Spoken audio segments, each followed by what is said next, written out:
이 장의 핵심은 호학 배움을 좋아하는 것이라고 할 수 있는데요. 앞에 두 구절은 호학의 두 가지 조건인데요. 나날이 자신의 내면에 갖고 잊지 않는 것 없는 것을 아는 것과 다달이 자신이 잘하는 것을 잊지 않는 것이 호학의 두 가지 조건이라고 할 수 있어요. 다시 말해 나날이 자신의 내면에 갖고 있지 않는 것은 자신의 내면에 갖고 있지 않은 성향이나 단점이 무엇인지 알고 자신의 장점이나 강점이 무엇인지 잊지 않고 이 두 가지를 바탕으로 학문을 하는 것이야말로 학배움을 좋아한다고 보았어요.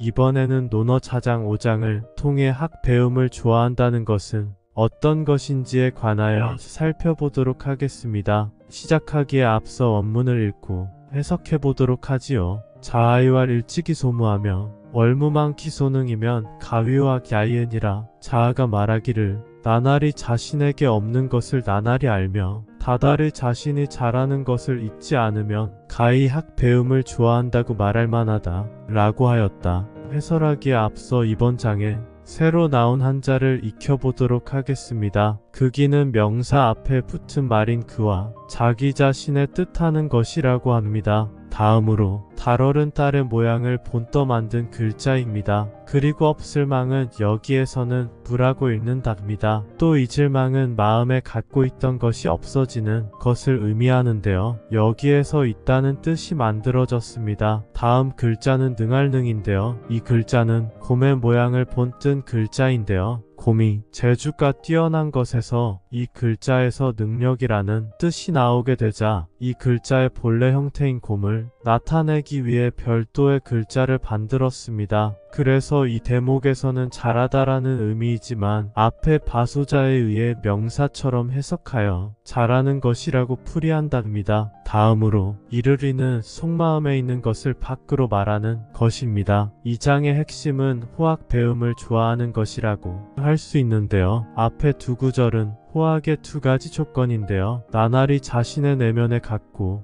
잊지 않는 것 없는 것을 아는 것과 다달이 자신이 잘하는 것을 잊지 않는 것이 호학의 두 가지 조건이라고 할 수 있어요. 다시 말해 나날이 자신의 내면에 갖고 있지 않는 것은 자신의 내면에 갖고 있지 않은 성향이나 단점이 무엇인지 알고 자신의 장점이나 강점이 무엇인지 잊지 않고 이 두 가지를 바탕으로 학문을 하는 것이야말로 학배움을 좋아한다고 보았어요. 이것을 하기 위해서는 자기 반성을 통한 자기 성찰을 해야 하는데요. 의미만 놓고 보면 앞서 세 번째 영상에서 보았던 내용과 유사하죠. 자기 성찰을 하는 방법은 다음 장에 자세히 나타나 있답니다. 이는 다음 영상에서 알아보도록 해요. 이번 영상에서는 호학 배움을 좋아하는 것의 조건에 관하여 살펴보았는데요. 호학 배움을 좋아하는 것의 조건은 자기의 강점과 장점이 어떤 것이 있는지 살펴보아 자주 활용하여 잊지 않도록 하고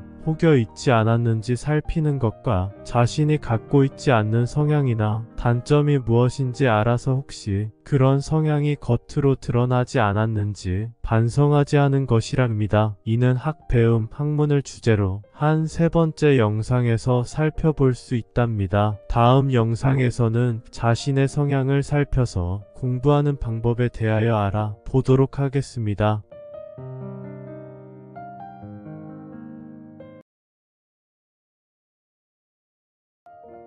박학과 절문을 통해 톡지 또는 근사를 하는 것이 학배움을 하는 방법입니다.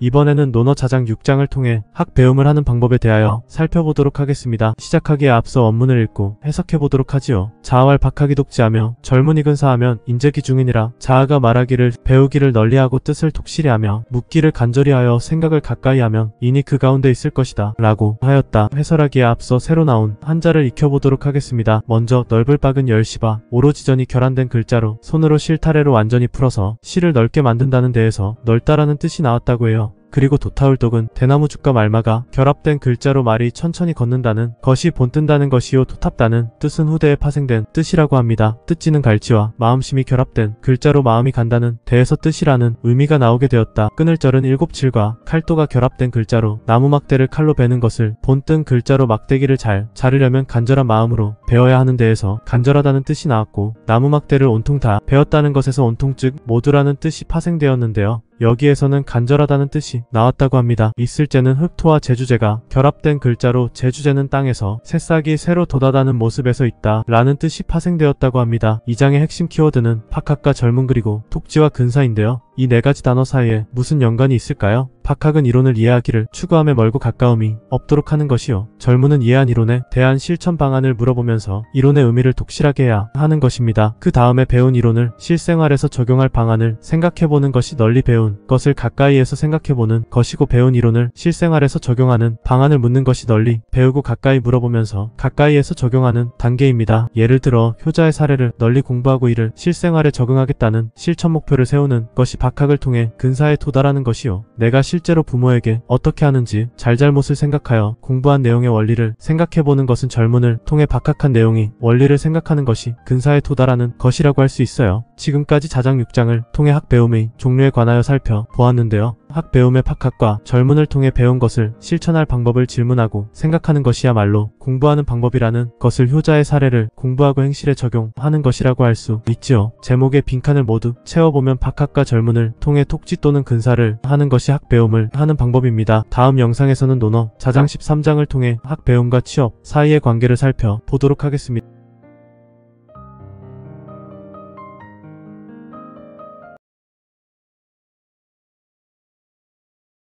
이번 영상에서는 논어자장 13장을 통해 학배움과 취업 또는 사회생활의 관계에 관하여 살펴보았는데요.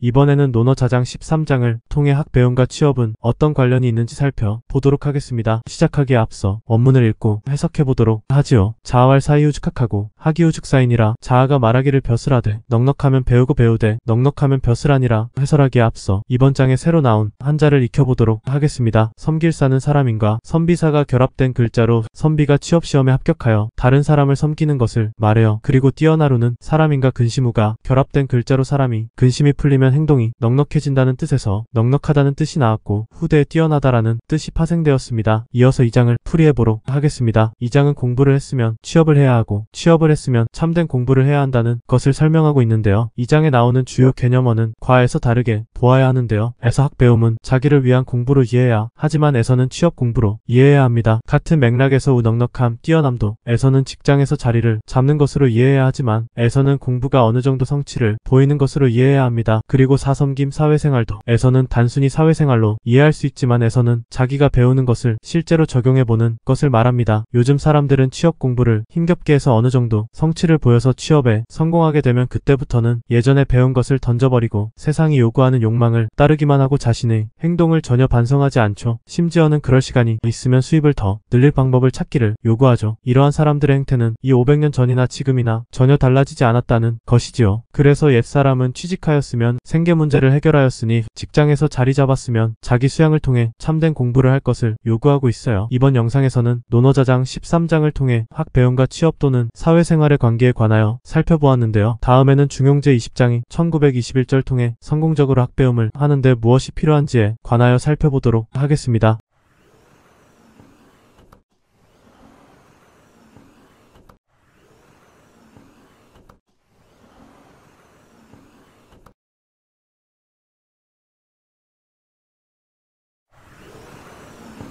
이번에는 중용 제20장이 1921절을 통해 성공적으로 학배움을 하는데 무엇이 필요한지에 관하여 살펴보도록 하겠습니다. 시작하기에 앞서 원문을 읽고 해석해보도록 하지요. 박학지하며 신문지하며 신사지하며 명변지하며 독행진이라. 유불하기언정 학진정 불능을 부조야 하며 유불문이언정 문진땐 부지를 유조야 하며 유불사이언정 사진땐 부득을 부조야 하며 유불변이언정 변진땐 불명을 부조야 하며 유불행이언정 행진땐 부독을 부조야 하여 인일능 지어든 기백지하며 인심능 지어든 기천진이라. 능차도이면 수우이나 필명하며 수유이나 필강이니라. 널리 배우며 살펴 물으며 삼가 생각하며 분명하게 분별하며 톡실히 행할지니라. 배우지 않음이 있을지언정 배우면 할 수 없는 것을 내버려 두지 않으며 묻지 않음이 있을지언정 물으면 알지 못하는 것을 내버려 두지 않으며 생각하지 않을지언정 생각한다면 터득하지 못할 것을 내버려 두지 않으며 분별하지 않을지언정 분명한다면 분명하지 않은 것을 내버려 두지 않으며 남이 한 번에 능숙하면 나는 100번 하고 남이 10번에 능숙하면 나는 1000번 해야 한다. 과연 이 방도를 잘할 수 있으면 비록 어리석더라도 밝아지고 비록 유약하더라도 반드시 강해질 것이다. 해설하기에 앞서 이번 장에 새로 나온 한자를 익혀보도록 하겠습니다. 살필심은 집에서 밭에 찍힌 발자국이 어떤 동물인지 따져서 살핀다는 뜻을 가진 글자이고 삼갈시는 조심한다는 뜻을 가진 한자로 마음으로 재단에 올린 재물이 기준에 참이 되는지 조심스럽게 살핀다는 것에서 삼가다 또는 조심하다는 뜻이 파생되었다고 합니다. 분별할 변은 두 명이 죄인이 죄의 잘잘못을 따지는 모양의 칼도자가 추가된 글자로 칼로 자르듯이 두 죄인의 죄를 분별한다는 것에서 분별하다는 뜻이 생겼다고 합니다. 안일불은 원래 가죽을 활에 묶어둔 것을 본 뜬 글자이나 세월이 지나면서 가죽이 생략되고 의미도 후대에 아니다라는 뜻이 나오게 되었습니다. 불보다 더 강하게 부정하는 의미가 담긴 글자입니다. 둘조는 손수와 옛석이 결합된 글자로 예전 그대로 내버려두는 것을 의미하는 글자입니다. 여기서는 내버려두다의 의미가 강합니다. 열매가는 나무에 무엇인가 주렁주렁 매달려 있는 모양을 본 떴는데요. 나무에 주렁주렁 열려 있는 것이 무엇일까요? 바로 열매이지요. 여기에서 과연이라는 뜻이 파생되었다고 합니다. 이 장의 핵심은 학배움을 하는데 필요한 것들인데요. 크게 나누어 보면 암과 실천이라고 할 수 있는데요. 이 장에서는 한번 더 자세하게 나누어 볼 수 있답니다. 먼저 알을 위해서 거쳐야 되는 과정은 박학과 신문이라고 할 수 있는데요. 이 내용을 더 쉽게 정리하면 널리 배우고 살펴서 질문하는 것이라고 할 수 있어요. 다음으로 실천을 위해 거쳐야 되는 과정은 명변과 독행이라고 할 수 있어요. 이 내용을 더 쉽게 정리하면 분명하게 판단하고 독실하게 행하는 것인데요. 이것만으로 쉽게 이해되지 않지요? 앞에 알을 위해 필요한 조목과 연관시켜 자세하게 설명해보면 이론을 널리 배우고 이해되지 않는 부분을 살펴보고서 질문한 다음 실천 가능한지 여부를 분명하게 판별하고 실천 가능하다는 판단이 들었으면 돈독하게 실천해야 한다는 것을 말해요. 아는 것을 바탕으로 실천할 방안을 찾을 때도 신중히 생각해야 하는 데에서 신사라는 조목이 있는 것이요. 사실 신중하게 하는 것은 배운 것 중에서 이해되지 않는 것을 질문할 때에도 해야 하는 것이고 이론을 실현 가능한지 여부를 판단할 때와 이론을 독실하게 실행할 방법을 찾을 때에도 필요한 것입니다. 다시 말해 신중히 생각하는 것은 학배움을 하고 행실천 방안을 찾는 모든 과정에서 필요한 것이라고 할 수 있습니다. 이번 영상에서는 학배움을 할 때 어떤 것이 필요한 것인지 살펴보았습니다. 이번 영상을 통해 배운 것을 공부를 통해 완전히 알아야 하고 모르는 것이 있거든 잘 정리해서 질문할 줄 알아야 하고 배운 이론을 완전히 이해하고 나면 실생활에서 이론을 어떻게 적용하여 실천할 것인지에 관하여 알 수 있었습니다. 다음 영상에서는 맹자의루하 14장을 통해 올바른 공부 방법을 적용하여 학배움을 하였을 때 나타나는 효과에 관하여 알아보도록 하겠습니다.